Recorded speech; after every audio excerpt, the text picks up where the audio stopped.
All right, guys, so we're on our reading/social studies page here, and you need to have your PowerPoint pulled up, you need to have the gallery walk pulled up, and you need to have your independent practice pulled up. So I have my PowerPoint here. We're going to be starting on slide 11. So go ahead and get to slide 11.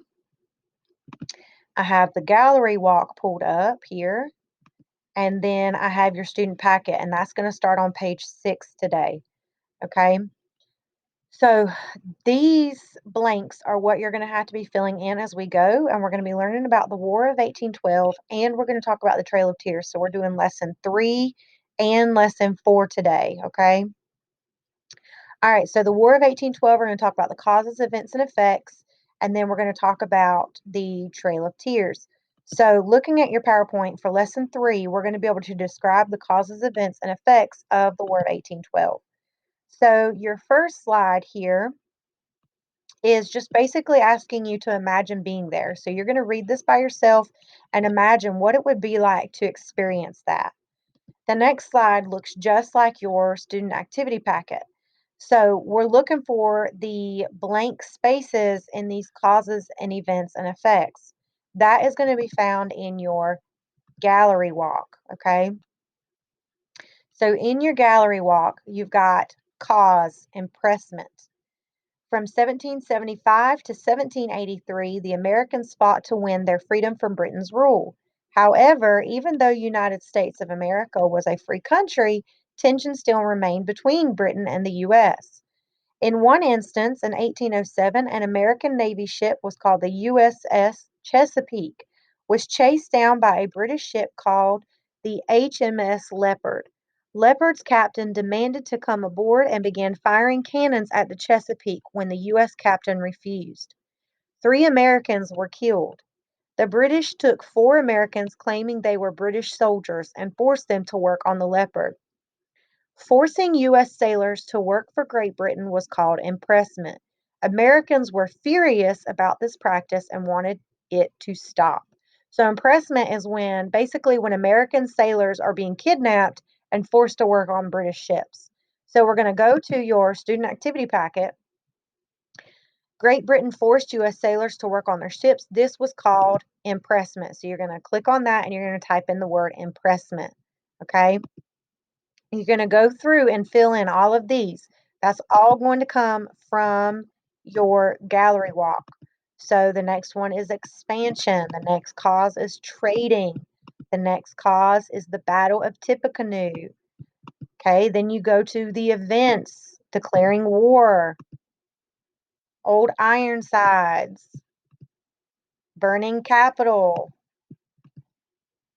attack on Fort McHenry, the peace treaty that was signed, and then the effects, what happened after it was over, confidence and pride, economic growth, unclear boundaries. Okay.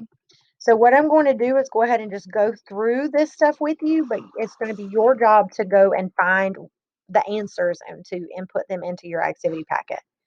All right, so your second cause is expansion. Remember, expansion means to get larger.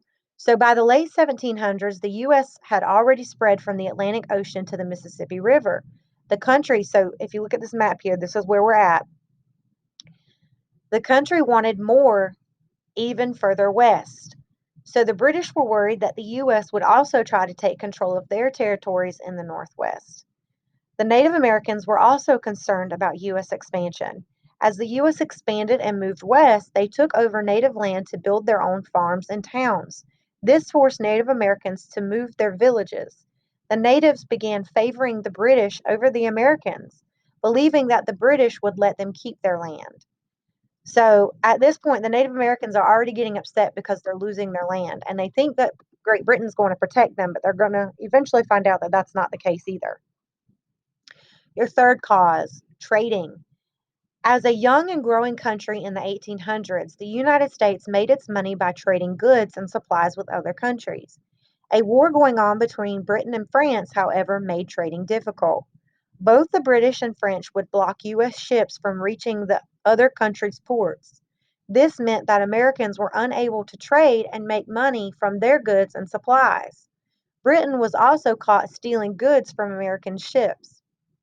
The U.S. knew that if they were going to continue to grow and become a strong nation, they would need to trade with other countries. Your fourth cause, the Battle of Tippecanoe. The U.S. tried to remain neutral. Neutral means you don't take sides between the French and the British, but tensions continued to grow. A battle between American soldiers and Native Americans finally led to war with British. In November of 1811, a tribe of Shawnee Native Americans were uniting together to resist pioneer settlements in what is now called Indiana. American soldiers fought against the natives. Americans suspected that the British were helping the natives. In the end, 62 Americans and 50 natives were killed. After this battle, known as the Battle of Tippecanoe, the tensions between the U.S. and the British had reached a tipping point. Your first event, we declare war on Britain. After the Battle of Tippecanoe, a group of congressmen in the U.S. government known as the War Hawks convinced President James Madison that war was the only solution to the problems with Britain. The War Hawks wanted war for several reasons. They were angered by British attacks on American ships. They wanted to end British support of Native American tribes who attacked settlers on the frontier, and they wanted to push British out of Canada. Finally, in June of 1812, President Madison asked Congress to declare war on Britain. Your second event, Old Ironsides. A U.S. ship known as the Constitution was a valuable ship in the beginning battles of the War of 1812. Many of the battles in the War of 1812 were fought at sea. The Constitution was made of thick wooden sides that caused even cannonballs fired by the British to bounce right off. The ship was given the name Old Ironsides because of its strength. The ship was used to burn many British ships in battle. On August 19, 1812, the Constitution destroyed the British ship HMS Guerriere in only a half hour. Today, the Constitution is kept in a museum in Massachusetts. It is the Navy's oldest ship. Your next cause, burning the Capitol. In May 1814, the war between Britain and France was over. This meant that Britain had even more soldiers to fight the United States.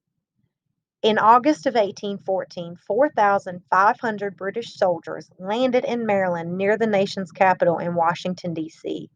The U.S. Army knew that they needed to protect the nation's capital. As the British marched on to Washington, D.C., they were met by 6,000 armed men ready to fight. Although having less soldiers, the British still defeated the Americans and went on to burn the Capitol building as well as the President's house. The British defeat was a devastating blow to the U.S. Army, but they weren't ready to give up yet. Your next event, attack on Fort McHenry. On September 13th, Great Britain led an attack on an American fort in Baltimore, Maryland. British ships fired at Fort McHenry in Baltimore all day and night. The American army was well prepared for the attack, and the fort suffered very little damage. The Americans successfully defended their fort and claimed victory. Nearby, the fort an American lawyer named Francis Scott Key watched the bombing of the fort. He wondered if the fort would survive. The morning after the bombing, Key noticed the U.S. flag still flying over the fort, and he knew that the battle was an American victory. This event inspired him to write a poem that was later set to music and became the national anthem of the U.S., the Star-Spangled Banner. All right, and the last event that we're going to talk about for the War of 1812 was the peace treaty. Remember, a peace treaty is a document signed to declare peace and that it ends the war. After months of peace talks, a peace agreement was made on December 24th, 1814. In August of 1814, American leaders traveled to Belgium, a neutral country, to begin peace talks with Britain. Remember, neutral means you don't take sides. An official peace treaty or agreement was made on December 24th, 1814. The War of 1812 was officially over. The U.S. had shown the world that they were prepared to defend themselves on land or at sea.